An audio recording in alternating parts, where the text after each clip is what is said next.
এই মসজিদে নামাজ পড়তে গেলে ফিঙ্গারপ্রিন্টের মাধ্যমে হাজিরা দেওয়া একেবারে বাধ্যতামূলক। নামাজের মতো এত পবিত্র একটি ইবাদত পালনে কেন এত বাড়াবাড়ি, এ নিয়ে নিশ্চয়ই আপনার মনে এখন প্রশ্ন জাগছে। তবে আপনি যদি এর পেছনের কাহিনী জানেন তাহলে প্রশ্ন তো দূর, বরং ফিঙ্গারপ্রিন্ট হাজিরার এই অভিনব পদক্ষেপের প্রশংসা করতে বাধ্য হবেন। নারায়ণগঞ্জের জিন্দা পার্কে অবস্থিত জিন্দা পার্ক জামে মসজিদ শুধু একটি ইবাদতের স্থান নয়, বরং প্রযুক্তি ও আধ্যাত্মিকতার অনন্য সংমিশ্রণ। এখানে কর্মচারী ও শিক্ষার্থীদের জন্য নামাজ পড়া বাধ্যতামূলক, আর হাজির নিশ্চিত হয় ফিঙ্গারপ্রিন্টের মাধ্যমে। নামাজ শুরু ও শেষে মসজিদে প্রবেশ প্রস্থানের সময় দিতে হয় আঙ্গুলের ছাপ। এভাবেই তৈরি করা হয়েছে এক শৃঙ্খলাবদ্ধ পরিবেশ, যেখানে ইবাদত কেবল কথার মধ্যে সীমাবদ্ধ থাকে না, বরং অভ্যাসের রূপ নেয়। সবচেয়ে কঠোর দিক হলো মাস শেষে হাজিরা যাচাই করা হয়। কর্মী নামাজে গাফিলতি করলে বেতন থেকে কেটে নেওয়া হয় নির্দিষ্ট অংশ, আর শিক্ষার্থীদের জন্য প্রযোজ্য শাস্তিমূলক ব্যবস্থা। এই নীতি ধীরে ধীরে কর্মী ও শিক্ষার্থীদের মধ্যে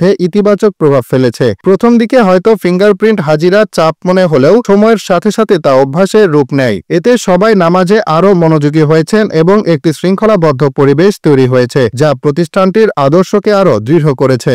জিন্দা পার্ক পরিচালনা করছে সামাজিক উন্নয়ন কেন্দ্রিক প্রতিষ্ঠান অগ্রগতি পল্লী সমিতি। এটির প্রতিষ্ঠাতা তবারক হোসেন কুসুম বিশ্বাস করতেন যে সততা, পরিচ্ছন্নতা ও নামাজ, এই তিনটি মূল্যবোধের উপর দাঁড়ালেই একটি আদর্শ সমাজ গড়ে ওঠে। তাই তিনি জিন্দা পার্কে এই নিয়ম চালু করেন, যাতে কর্মচারী ও শিক্ষার্থী সবাই আল্লাহর প্রতি দায়িত্বশীল থাকে এবং জীবনের সঠিক পথে চলতে অভ্যস্ত হয়। ফিঙ্গারপ্রিন্ট হাজিরা চালুর পেছনে মূল গল্প এ দর্শনের ফলাফল। প্রতিষ্ঠাতা মনে করেন, মানুষকে নামাজে উপস্থিত রাখার জন্য প্রযুক্তির ব্যবহার করলে শৃঙ্খলা তৈরি হবে এবং অনেকে অনিয়মের অজুহাত দিতে পারবে না। ফলে বাধ্যতামূলক এই উপস্থিতি ধীরে ধীরে আত্মতৃপ্তিতে পরিণত হবে। শুধু তাই নয়, এ প্রতিষ্ঠানে চাকরি পেতে হলে এক গুরুত্বপূর্ণ সত্য মানতে হয়, আর তা হলো কর্মীকে অবশ্যই সৃষ্টিকর্তায় বিশ্বাসী হতে হবে। তিনি মুসলিম, হিন্দু, খ্রিস্টান বা যে কোনো ধর্মের অনুসারী হতে পারেন, কিন্তু নাস্তিক হলে এখানে কাজের সুযোগ নেই। এই নিয়ম থেকে বোঝা যায় প্রতিষ্ঠানটি বিশ্বাস করে যে সৃষ্টিকর্তায় আস্থা থাকলে মানুষ দায়িত্বশীল হতে পারে, আর সেই দায়িত্ববোধই জিন্দা পার্কের নীতিমালাকে সফল করে তুলেছে। মসজিদের ইমামও এ পদক্ষেপকে সমোপযোগী বলে মনে করেন।